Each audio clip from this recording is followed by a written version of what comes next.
Magic the Gathering players are buying their way into high-scale tournaments. Purchasing their invites are kind of bringing down the legitimacy of what the esports is of Magic the Gathering. And this is what Nicholas Price wants to bring together today, where he wants to talk about an open secret in Southeast Asia Magic. And I think it's going to be a very important one to discuss and hopefully shed some light of what's going on with our current competitive system across the world, and maybe provide some light as to what might be going on at your local venue when it comes to RC invites and LCQs. Now, if you want to see me cover topics like this or just anything related, leave a comment down below. Let me know what you want me to talk about. And of course, leave a like on the video if you want to see more things like this. Anything like that is appreciated to help get the video out on the algorithm.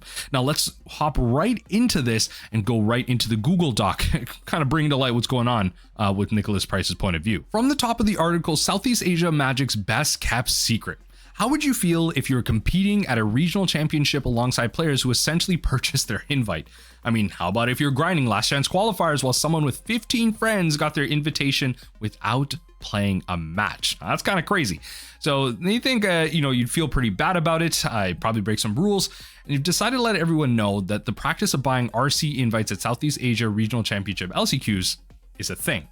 Now, they've known about this system for more than a year. They've just been afraid to say anything.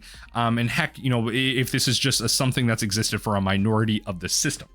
Also worried about getting blowback from the Magic community there, especially if it's just been working for them. But if it's working, does it mean that it's okay? I mean, here's how it works. So a player shows up to an LCQ registration table and takes the player sign-up sheet for an LCQ, say like pod number 3.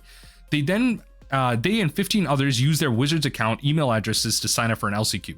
The player brings the completed form back to the table, pays 16 entrance fees. So you got to have the accounts and you pay for the 16 fees, and then reports them as the winner. The player receives all prizes for the event and do so without as they please. So buying this invite costs a total of $250. To my understanding, it's the fact that kind of buying all those registrations costs approximately $250. That part probably has to be fact checked here, probably an approximate number, but getting all the promos and prize tickets makes up for that in terms of value. Even if you didn't personally know people who did this, the practice is pretty obvious. There's often a big gap between the number of pods and the number of people actually playing Magic. For example, they talk about how they went to go play a pod, they lost early in it, went to go sign up, but then all of a sudden it's at like pod number 15. There aren't that many people at their LGS, so it looks like people have been going in, getting into the different pods and just reporting themselves as winners, and kind of purchasing that amount for $250. Now they talk about how there might be some issues as to that they can't be certain of whether or not they need to report all at once. There might be some plausible deniability. Why aren't TOs saying anything? And I mean, overall, they're just kind of nervous about reporting this. But they continue on by saying, you might think it's strange that no one has talked about this outside of Southeast Asia, but I think players believe that having an easy path to the RC is something good rather than cheating. What's the harm? Who's getting hurt anyway? I support players having to purchase invitations to the PT or RC officially, like they do in Flesh and Blood. But having this practice being an open secret is harmful in several ways that are obvious damage to tournament integrity. And I think this is kind of the good highlight point. This is kind of the takeaway point here. Fewer real LCQs fire because many experienced players are buying invites, leading to longer wait times and fewer opportunities to practice.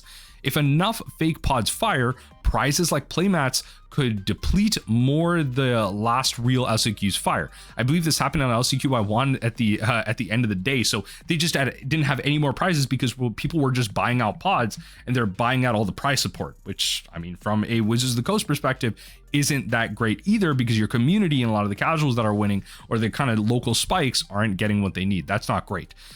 Third, this practice heavily favors players from the RC host country because they should have an easier time getting about 16 signatures. I think that makes a lot of sense. Local friends, locally in the scene, and honestly, it also probably just favors a lot of people that have a lot of money to work with. It favors that kind of pay to win model in many ways. So it's not only just about having friends, but having more resources. It takes away from the local grinder, the local spike that may not have as many resources. And I think that's what they bring up in point number 4. The RC becomes pay to play, pay to win beyond card access concerns and travel costs. And I think obviously, travel costs and everything like that are a larger point, but I think a lot of people just want to have that official idea of the fact that they won in RC, right? They want to grind their way through, they want to play the matches, and they want to have it on their record, and they don't want to pay $250 for that. They actually want to grind it up because they have the experience, they have the practice, and that's what they want to showcase, not only for themselves, but also just from an official standpoint. Now they don't necessarily get to do that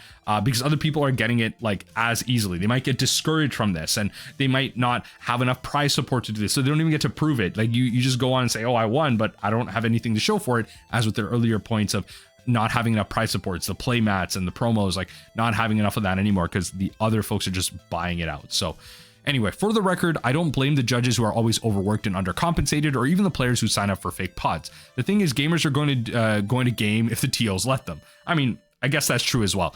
In true Asian fashion, they have a link here, which is actually kind of insane, to this article. We're going to kind of go down to that point here about how corruption shapes Asia, what people have told us about corruption and bribery in Asia. And this kind of, and I'm going to link this article down below, but this interesting point down here is the report also found that nearly 1 in 5 people who access public services such as healthcare and education paid a bribe in the preceding year. This equates to approximately 836 million citizens in 17 countries surveyed. And just look at this, the bribery rates. I mean, Mongolia 22%, China 28%. I mean, like, just, you know, the slightly yellow ones, lower percentage. Indonesia 30% bribery rate. I just pay to play. Right. And I mean, this happens in privatized systems in the US as well, where if you have access to more resources, you are just going to get more things for yourself. Right. Like, I guess the whole American dream of work harder and get more resources or anything. Right. It's not really about equity in that sense, because these type of systems push a lot of people down. And we kind of starting to see this with our competitive system in Magic. I mean, we already have such accessibility issues with the prices of cards, the prices of boosters, the amount of sets this year, having to like per year and having to care about every single set. And now we have competitive players with, you know, limited resources or heck medium level of resources being outshined and just having their opportunities taken away from them by folks that have significantly more friends, resources, and just things that they have available to in the competitive system to take advantage of. And they're kind of just highlighting the fact that, again, if the TOs are letting this happen, if the game allows this to happen, who's to blame them? Because when it comes to a competitive perspective, it's all about resources, it's all or nothing, it's doing whatever you can to get to the top, right? And we can say this about any almost, you know, any modern day competitive player, right? Like, they're going to do, if they were given the opportunity to get to the top, I would say a lot of people, especially in the mid to low level, would do what they can to get to the top. It takes a very long time, a lot of resources for the average player to get to the top of any game, whether it be a sport like basketball, whether it be, you know, being the top of a CSGO major or something like that, right? Like, a lot of this takes a lot of time and effort. And if you had like a easy I win button right to the top, people will pay that price if they have it. And I think having that option can be a little bit dangerous. That's kind of what that's highlighting there. So the corruption in Asia, sometimes corruption can be so common, it can be seen as the cost of doing business, right? And this little meme of you're running out of, it is what it is. Should I send a letter to Wizard of the Coast? I mean, yeah, definitely. So why am I whining about this accepted and apparently common practice in public? And what do I want to happen from here? So I think this is good too, as a kind of step forward. First, I hope that I'm not alone in wanting this scummy practice. I'm not going to repeat those words. Wiped from Southeast Asia Magic. I believe that many players agree with me that they don't want to rock the boat or jeopardize their standing in a tight-knit regional community. I would probably hold my tongue if I were mostly retired from the competitive play anyway. I'd invite my fellow Southeast Asia players to refuse to participate in this practice, even for friends. Second, if the TO could stop this and make sure it doesn't happen, that'd be great. I know that there are players from Asia, Japan excluded, have a much harder time qualifying for the PT than people from NA or EU. Trust me, I know this from experience. I just don't think that this is an answer, and I always feel incredibly bad for RCQs and LCQs, knowing that other people think that this is okay, and while I do not. I guess this is also a commentary on the fact that there just in general are more events in North America, heck in Europe as well. I can definitely see visually from my perspective of being in the North American region, just the amount of events that you have, access to, especially if you're in the US and have the resources to travel. There's just so many tournaments that you can be a part of. And I have so much belief in the skill and determination of Southeast Asia based players. I don't think we need to resort to this to compete in our regions. I believe there's always going to be shenanigans at LCQs, from people with invites playing zone defense for their teammates to prize splits on the wrong side of legal. I just think it's the worst practice running RC qualification so far. Man, yeah, honestly, yeah, it does seem pretty scummy so far. Of course, this probably means more work for judges. I don't really expect anything to change. One way to look at it is if 15 people want to join LCQ and concede so one person would get in, why should we stop them? I'm not sure a lot of people don't see a problem with it. I just want PT players to know that they could be sitting across from someone who skipped a step and bought their RC qualification. And I guess that, like, in a vacuum, it shouldn't really matter, as you as a competitor on the other side of that. So at the RC, at the end of the day, it's just a competitor. And heck, if they bought their way into an RC, a lot of people would argue that that is a player that might have a lot less practice, right? Maybe they just bought their ticket in, they didn't spend the hours grinding, and you as someone who qualified legitimately might have an easier time playing against them. So that's an argument for that as well. On the other hand, it might not be that. It could be someone that grinded a lot of hours. They just don't have the time to go through the system, potentially lose, because at the end of the day, Magic is a luck-based game. You could play perfectly and still lose the game. That is just something that comes with a game that is inherent randomness, right? You could shuffle your deck perfectly, you could have the perfect opening hand, and then all of a sudden you draw 10 lands in a row. That is just the truth of the matter, right? So luck could not be on your side, and they're just trying to skip that system, get to the end, and have their practice matter in just like exactly where it is. They don't want to have to go through this drudgery at the bottom. And if the system is open for it, exactly as they mentioned, where maybe they don't purchase all 15 wins and they just actually bring 15 people in, get into a pod. What if they all just concede and that happens from there? How do you, what do you do to stop that, right? Like, they paid their events, they supposedly played games. Are you gonna have a judge just sit there and watch all 15 games for legitimacy? I mean, someone could purposely misplay the whole time and just let someone win.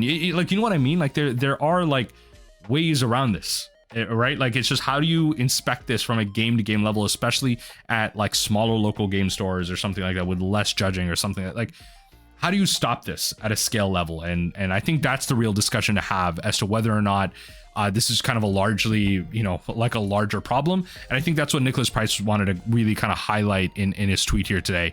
There's a lot of other comments down below. I'm going to link down this tweet and just kind of let everyone go through the replies. But I think it's a really interesting discussion to have. Let me know what you think in the comment section down below about this topic in general. Do you think that this is okay? It's just one of those things where, like, it is what it is. We just got to let it happen because it can happen.